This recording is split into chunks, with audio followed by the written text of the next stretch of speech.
Importancia para todos nosotros, donde a veces pensamos de que no podemos tener eso en nuestros corazones, y es subrayar la palabra perdón. Es un imperativo que nosotros sintamos que hemos perdonado a quienes nos han ofendido. El perdón, hermanos, es la intervención grande que el Señor hace en nuestras vidas para eliminar de nosotros el rencor, el mal sentimiento, a veces el odio, a veces algo que no podemos hacer.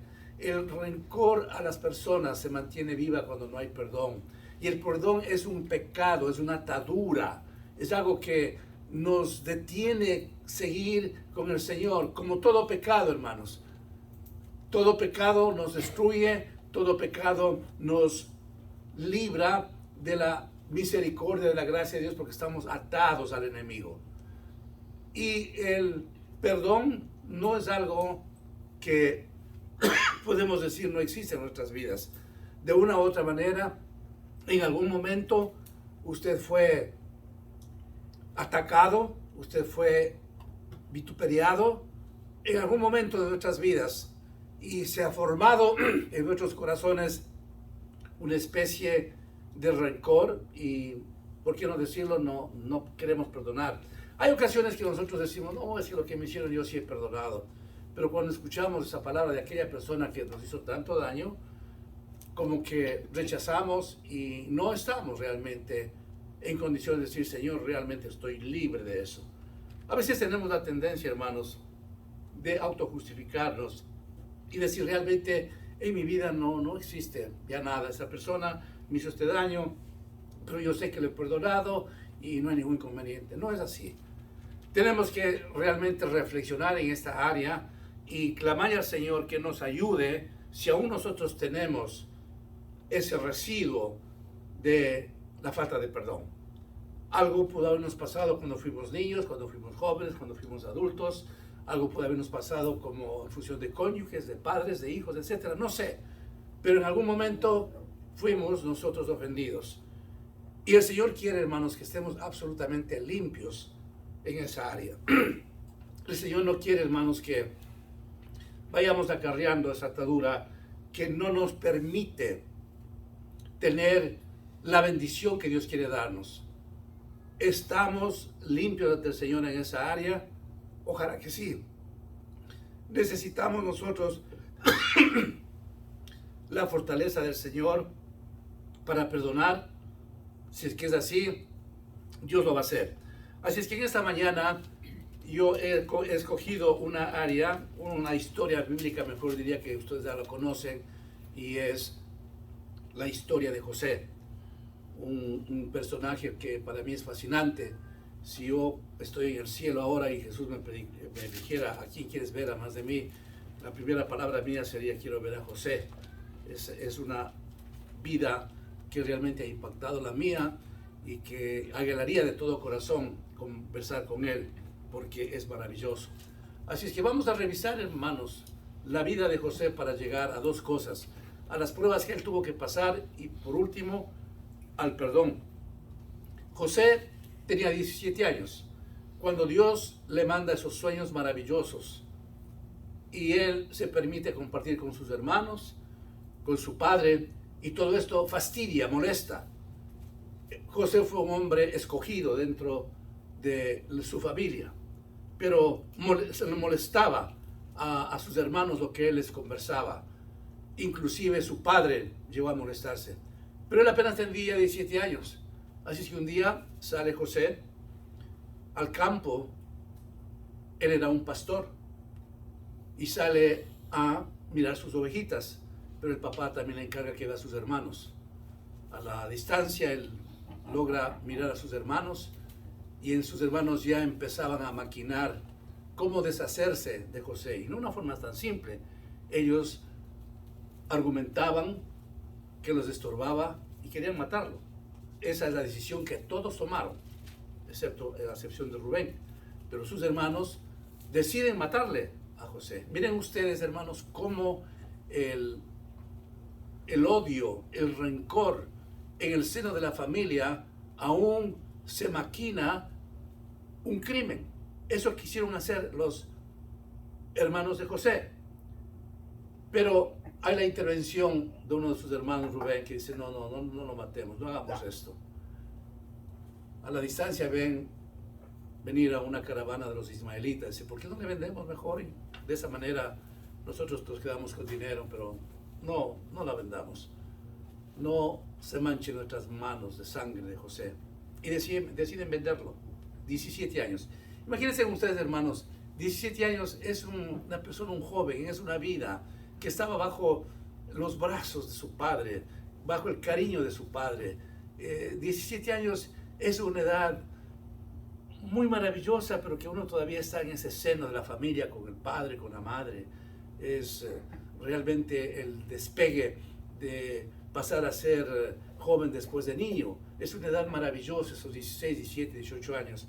Así es que él estaba gozando de esa edad maravillosa junto a su padre. Pero deciden sus hermanos venderlo. Efectivamente, lo venden por 20 monedas.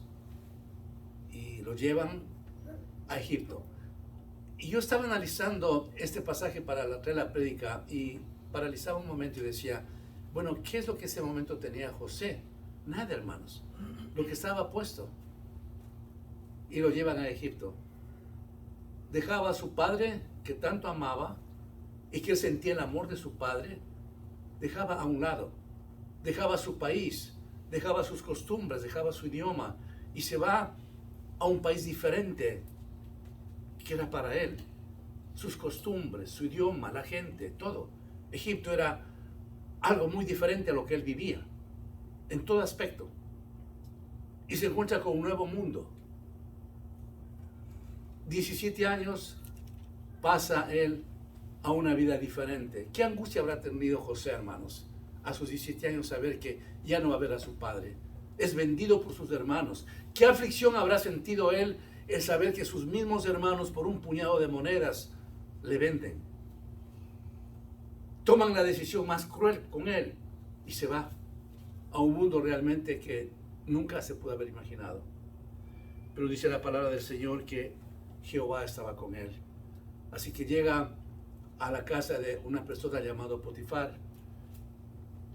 Potifar era el jefe de la guardia del rey. Quiero entonces entender de que él era, vamos a decir, el jefe de inteligencia, el jefe del equipo secreto de agentes que cuidaban al rey. Así que Potifar tenía una posición extremadamente grande. Y va a la casa de Potifar porque Dios estaba con él. Cuando llega Potifar a la casa, cuando José llega a la casa de Potifar, él se mantenía vertical, haciendo su trabajo correctamente. Entiendo que habrá seguido sufriendo la ausencia de su padre, de su comida, de sus costumbres, de su idioma, de todo. Se ve solo, pero sin embargo él sentía la presencia de Cristo, sentía la presencia del Señor. Una vez de que Potifar sabe que es un joven muy vertical, joven pero que temía a Dios, le encomienda todo. Y dice la palabra del Señor que el hogar de Potifar entra en una prosperidad tremenda, porque así es, hermanos. Cuando usted llega a una casa y verdaderamente es hijo o hija del Señor, y usted es el huésped de esa familia es bendecida por usted. Así nos ocurre, hermanos. Así es que Potifar estaba encantado de la vida de José. Pero, hermanos, en esa situación de la vida siempre hay y continúan las acechanzas del enemigo. Un jovencito dice que él era muy guapo, que era muy buen apuesto.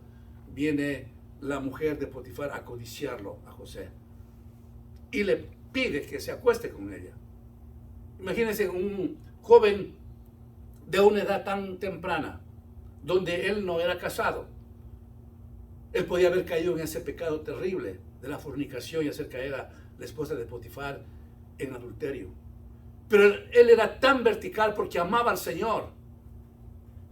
Y a mí me encantó que en esta semana nuestra hermana Seña nos mandó algo muy lindo cuando dice: si amad a Dios, guardad los mandamientos. Algo que todos sabemos, pero que nos olvidamos, hermanos. Si amamos a Dios, guardemos los mandamientos. Tan simple como es y tan profundo. José se mantenía en una línea vertical, jovencito, y renuncia a la tentación. Me fascina José, hermanos. Cómo un joven de esa edad puede mantenerse firme ante la tentación del enemigo. Él podía haber aceptado la propuesta de la esposa de Potifar, pero más le valía a él ser un hombre firme, honesto, porque le estaba mirando Dios. Y aquí, amados hermanos, quiero detenerme un momento. Lo que usted hace, lo que yo hago, está siempre a los ojos de Dios. Dios nos mira, Dios nos ve, Dios está escuchando lo que decimos, mirándonos lo que hacemos, hermanos. A Él no podemos esconder nada. Me encanta la integridad de José, hermanos.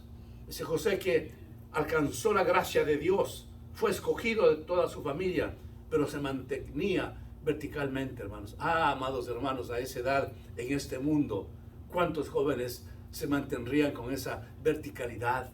¿Cuántos jóvenes harían alarde de sentirse santos frente al pecado, frente a la propuesta de la tentación? No sé cuántos, hermanos, pero la mística de José era estar profundamente en capacidad de mantenerse puro, santo, ante los ojos de Dios.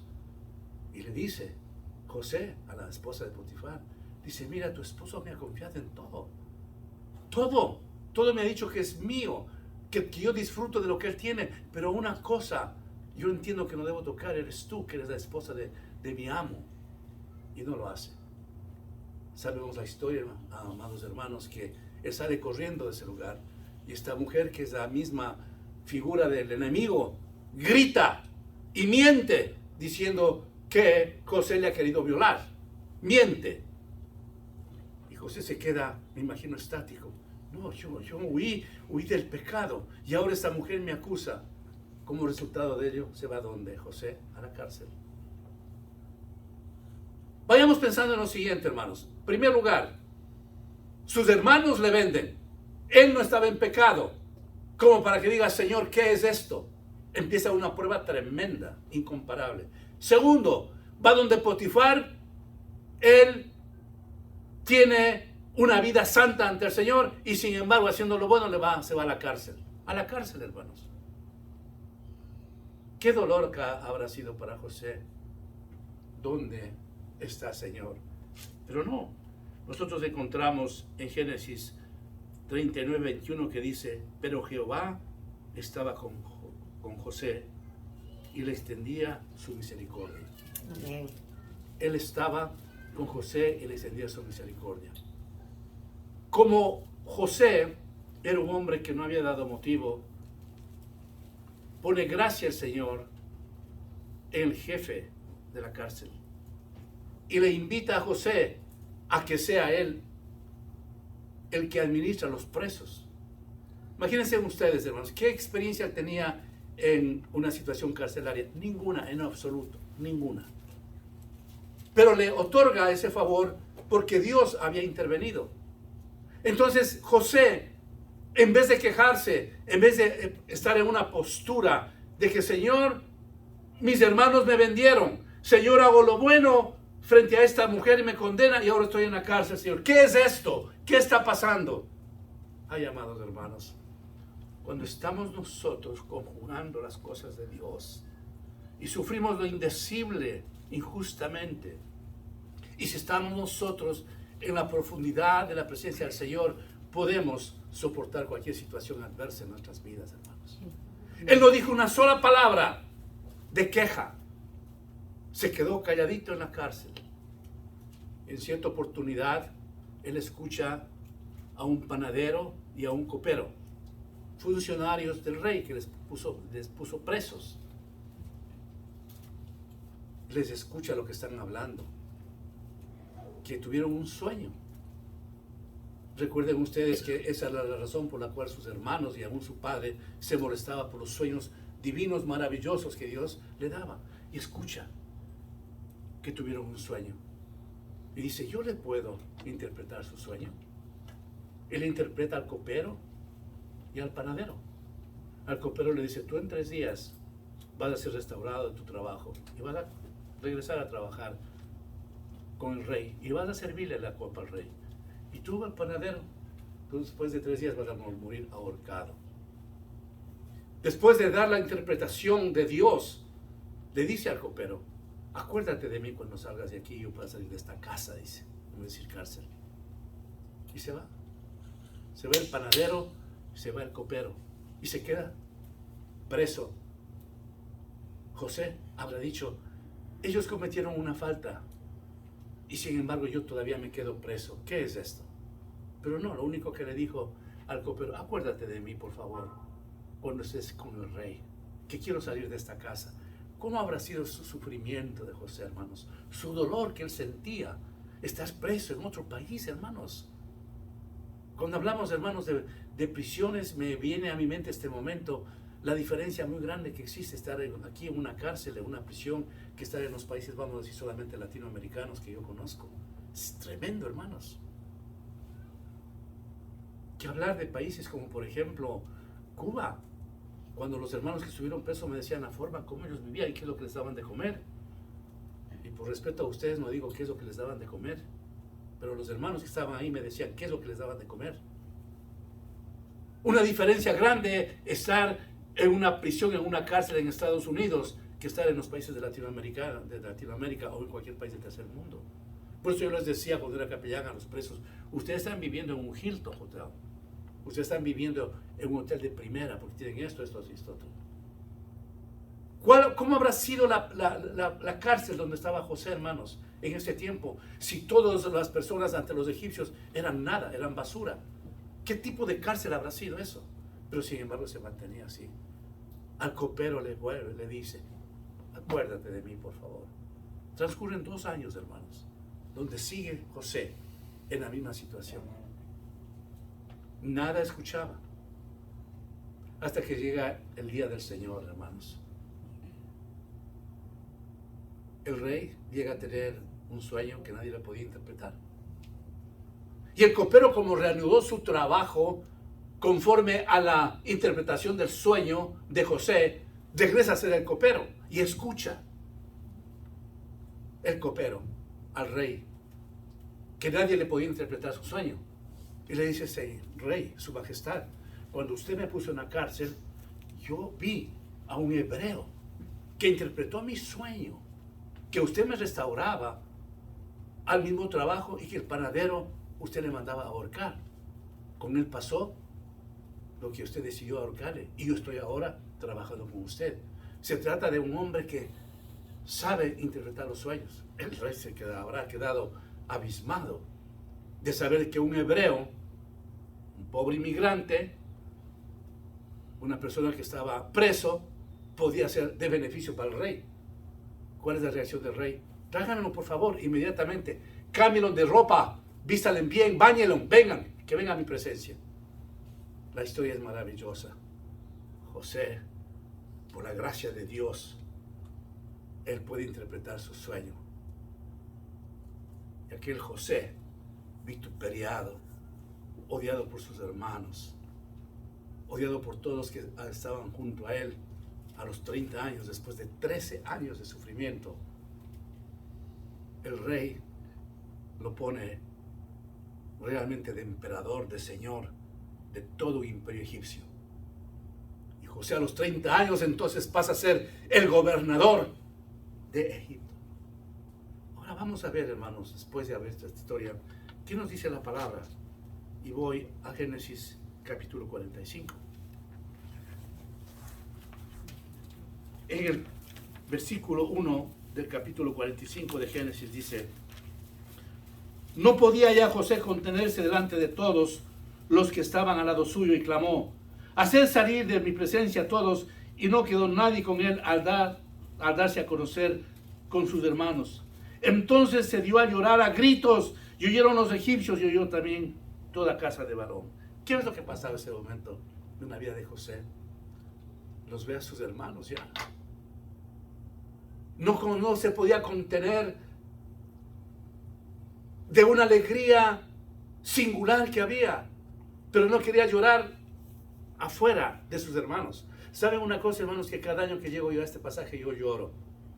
Digo, ¿cómo realmente un hombre podía tener un corazón tan sensible y se pone a gritos a llorar porque había vuelto a ver a sus hermanos?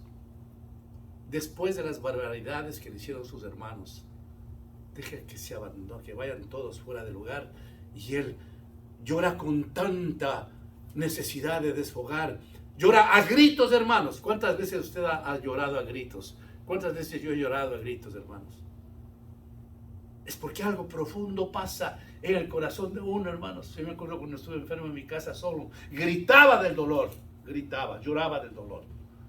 Pero en esta oportunidad, José, yo pienso que él está llorando de esa emoción equilibrada que él tenía en sus sentimientos a ver a sus hermanos. Inmediatamente él debía haber procedido como el monarca, como el rey, es decir, estos me hicieron esto, váyanse pronto a la cárcel. Él tenía toda la opción de cobrar venganza por quienes hicieron sufrir tanto. Dejar a su padre, ser vendido, ser puesto en la cárcel, un hombre sin esperanza, humanamente hablando. Pero no, él se desfoga en llanto, en dolor, porque sabe en quién ha creído, sabe la misericordia de Dios, sabe que Dios estuvo junto a él y que él estaba en los brazos del Señor luchando por todo. 30 años en su vida, el monarca, el rey, el grande, el dueño de Egipto, y el Señor le regala una inteligencia sobrenatural. Lo que le dio Dios no fue una sabiduría del imperio egipcio. Lo que le dio Dios a José fue una sabiduría del cielo, hermanos. Amén. Esa sabiduría, hermanos, que no se iguala con nada. Lo hizo el hombre más sabio de todo Egipto. El administrador más maravilloso, quizás por eso me encanta la vida de José, porque fue un administrador de primer nivel. Pero el punto es de que al mirar a sus hermanos, él se aflige. Hay angustia en su corazón, hay lloro, hay quebranto, grita del dolor, grita del gemido, grita de ver a sus hermanos a los tantos años. Miraba a los 13 años a todos sus hermanos. Y dice la palabra del Señor: y dijo José a sus hermanos: yo soy José, ¿vive aún mi padre? Y sus hermanos no pudieron responderlo porque estaban turbados delante de él. Entonces dijo José a sus hermanos: acercaos a mí. Y ellos se acercaron y les dijo: yo soy José, vuestro hermano, el que vendiste para Egipto. Ahora pues no os entristezcáis, ni os pese de haberme vendido acá, porque para preservación de vida me envió Dios delante de vosotros. Amén. Gracias, Señor. Miren, amados hermanos, esa nobleza de parte de José, esa exposición. Ustedes, en el fondo, no tuvieron nunca la culpa de haberme vendido. No tuvieron nunca la culpa de que yo haya sufrido tanto.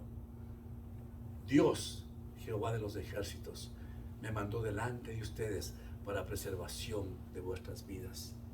En aquel entonces, en Egipto y en toda la tierra, dice la Biblia, había hambre. Jacob y toda su familia se quedaron sin un grano para comer. Pero había un hombre que había escogido Dios para preservar a la familia. Escúcheme bien eso, hermanos queridos, especialmente mis hermanos de Venezuela. Ustedes llegaron acá a este país como yo, para preservación de las familias.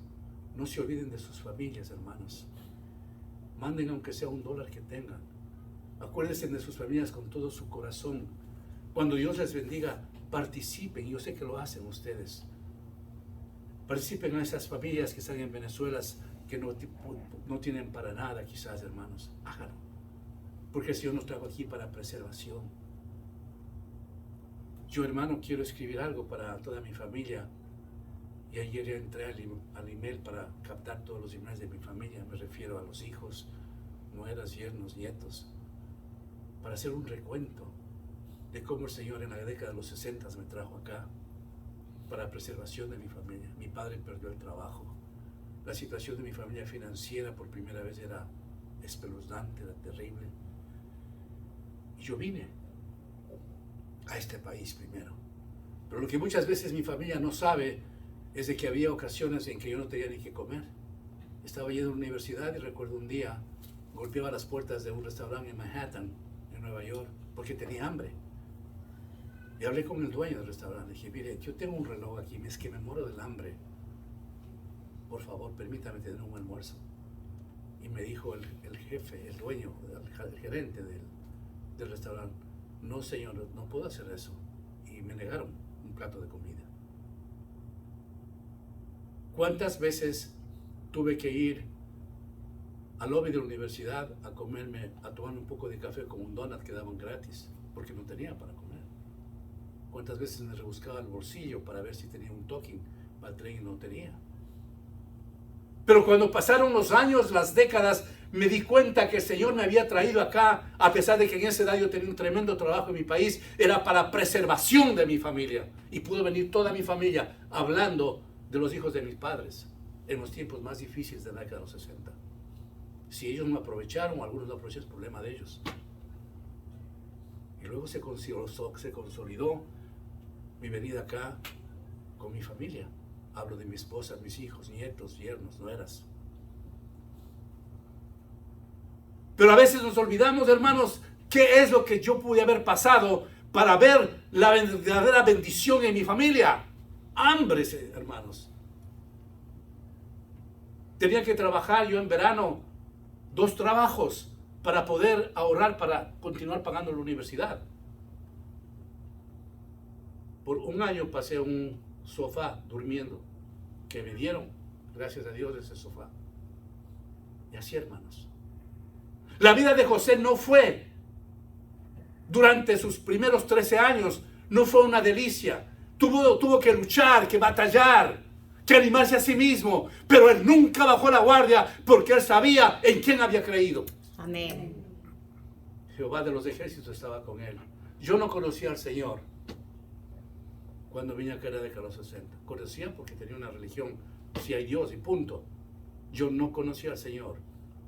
Pero ahora entiendo de que a pesar de que yo no le conocía al Señor, Él me conocía a mí y me guardaba y me cuidaba.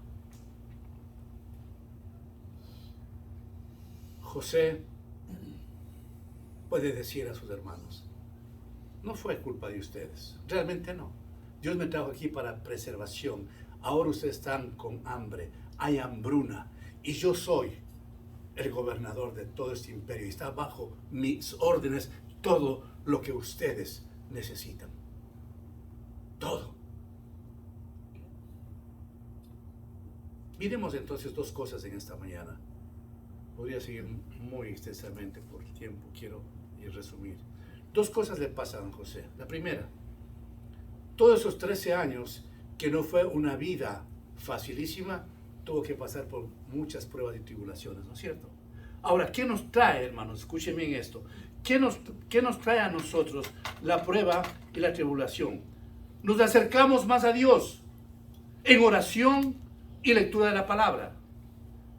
Aprendemos las lecciones que padecemos a través de Jesús y tener la mente de Cristo para fortalecer a otros. Dentro de la prueba y la tribulación, confiamos en Jesús porque no tenemos otra alternativa. José no tenía ninguna otra alternativa que solamente levantar sus ojos y su mirada al Padre Celestial, al Padre Eterno. Nosotros en la prueba confiamos a Jesús. Empezamos a sentir de que no nos queda ninguna alternativa que no sea la confianza profunda en el Señor para salir valientemente vencedores de lo que estamos pasando. Eso permite que los hijos de Dios, la prueba nos ocurra. Maduramos en nuestra vida cristiana. La prueba nos enseña a madurar, a ser mejores que ayer, a hacernos sensibles a lo que está ocurriendo en el mundo que vivimos.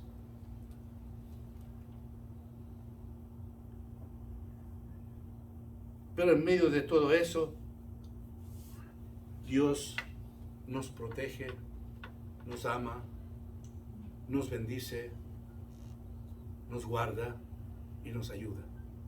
Así que cuando José pasó, hermanos, todos esos 13 años de pruebas, de llanto, de dolor, de ver la injusticia de la humanidad, llega al punto, que es la esencia de este sermón, hermanos, llega al punto del perdón. Y sabe perdonar, José, a sus hermanos. Cuando a usted le ha ocurrido algo, hermanos, escúcheme bien esto. Cuando le ha ocurrido algo y que eso ha creado un fermento de odio, de no perdón, yo quiero decir lo siguiente, hermanos. Mire la situación que le ocurrió porque una persona le hizo algo. Mírelo de que el Señor lo permitió, porque va a llegar el día de la bendición. Amén, amén. No lo mire a esa persona que se llama María o que se llama lo que sea, que ella o él permitió esa envidia, esa calumnia o esa cosa mala que le hizo a usted. No lo mire así. Mejor, hermano, levante su mirada al cielo y diga, Señor, tú permitiste esto y va a ser para bien. Lo que me ha pasado, Señor, lo que me hizo esta persona, va a ser para bien. Bueno, usted y yo llegamos a ese punto, hermanos, de entender que las cosas nos han ocurrido para bien. Decimos, Señor, no tengo nada contra esa persona. Lo perdono de corazón, Señor, porque tú me has perdonado.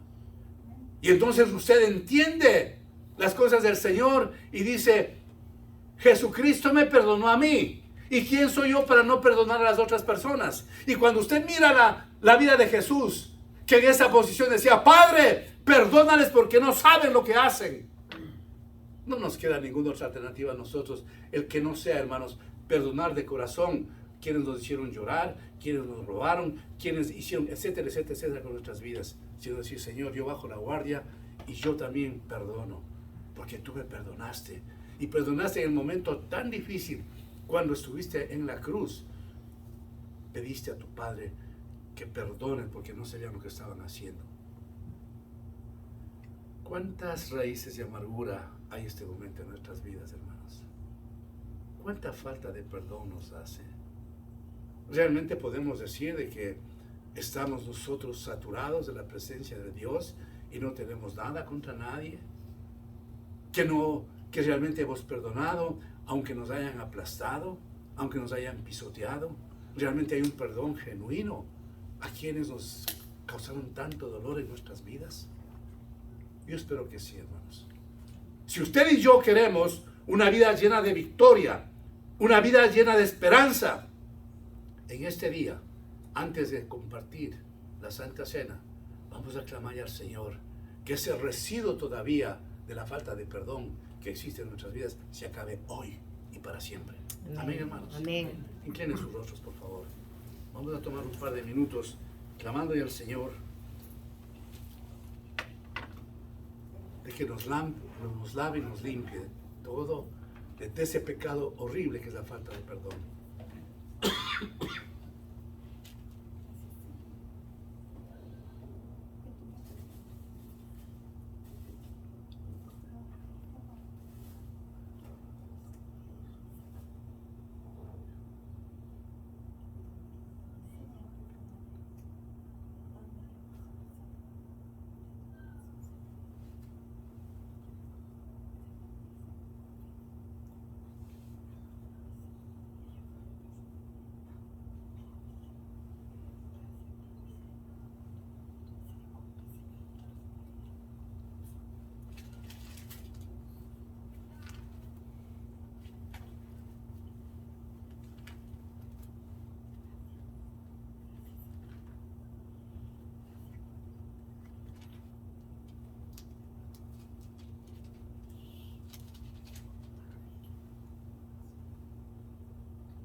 Permita que la presencia del Señor esté en su vida y que usted esté dispuesto a compartir la Santa Cena. Dios está aquí para perdonarnos todo lo malo que hayamos hecho. Así es, Señor. Escuche lo que dice la palabra. De manera que cualquiera que comiera este pan o bebiera esta copa del Señor indignamente, será culpado del cuerpo y de la sangre del Señor. Por tanto, pruébese cada uno a sí mismo y coma así del pan y beba de la copa. Porque el que come y bebe indignamente, sin discernir el cuerpo del Señor, juicio come y bebe para sí. Padre bendito, Señor, revisa nuestros corazones. y derrama una gota de tu sangre preciosa, Señor, para perdonar nuestros pecados, de nuestras iniquidades, Señor. Haznos limpios, aceptos, Señor, en esta mañana, para recibirte, Señor, con un corazón limpio, Señor. Perdónanos porque te hemos fallado, Señor. Hemos hecho lo malo ante ti, Padre. Ayúdanos, Señor. Padre Santo, ayúdanos en esta mañana a que si hay algún residuo de falta de perdón, tú nos laves en la sangre de Cristo para hoy y para siempre, Señor. Por favor, Señor, ayúdanos, Señor. Te ruego que intervengas en este momento con tu amor, con tu gracia, con tu misericordia, para recibirte como tú te lo mereces, Señor, con un corazón limpio, santo, Padre, con ese deseo de no volver más nunca a hacer lo malo ante tus ojos, Señor. Nos has tenido hasta aquí misericordia y no nos has mandado quizás el castigo que necesitábamos o merecíamos, porque tú eres amor y tú eres grande en nuestras vidas, Señor. Te adoramos, Padre, y te bendecimos en el nombre de Jesús. Amén. Amén. Voy a pedir a la hermana Leti y a la hermana Wanda que pasen, por favor, que me ayuden con la repartición de la Santa Cena. Mientras el resto de la congregación se mantiene en total comunión con el Señor. Nos ponemos de pie, por favor.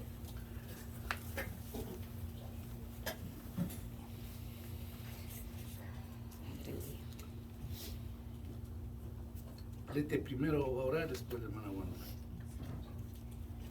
Oh Padre Santo, te damos gracias en este día, Señor, que podemos estar aquí juntos, Señor, para compartir este tiempo, Señor, conmemorando el gran sacrificio de tu Hijo Jesús que vino a este mundo, Señor, a salvarnos y a darnos vida eterna. Señor, este pan representa tu cuerpo que fue partido por nosotros, Señor, por nuestros pecados, que en la cruz sufrió, Señor, y dio su vida por nosotros. Te damos gracias que podemos recibirlo hoy en nuestros cuerpos, Señor. En el nombre de Jesús. Amén. Bendito Dios y Padre, gracias, Señor, por la bendición de tu perdón, Señor. Amén.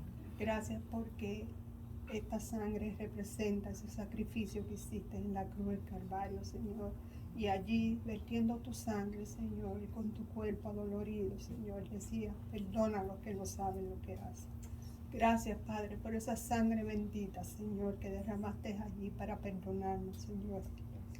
Que esta nos mueva, Señor, también a perdonar, a perdonar y a perdonar, Padre. Somos tus hijos, Señor, y ayúdanos a ser limpios, Señor, y a sentir el mismo deseo de perdonar por todas las ofensas y todas las cosas que como humanos a veces vivimos en nuestra vida, Señor. Que esta sangre nos limpie, Señor, y que siempre esté presente en nuestras vidas este sacrificio, Señor. Ese sacrificio que no merecíamos, Señor, pero por amor lo diste, Señor. Bendice este vino que representa, Señor, tu sangre vertida allí, Señor.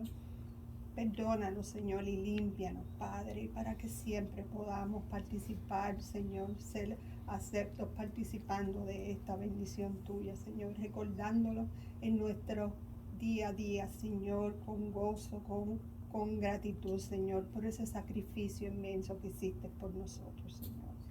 En el nombre de Jesús, así oramos y pedimos. Amén. Así es, Señor.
Porque yo recibí del Señor lo que también os he enseñado, que el Señor Jesús, la noche que fue entregado, tomó pan, y habiendo dado gracias, lo partió y dijo, tomad, comed, esto es mi cuerpo que por vosotros es partido. Haced esto en memoria de mí. Procedan, por favor.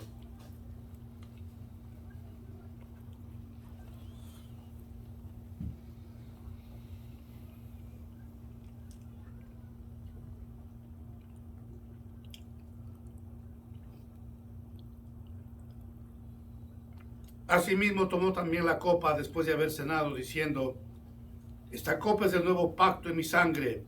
Haced esto todas las veces que la bebieres en memoria de mí. Proceda, por favor.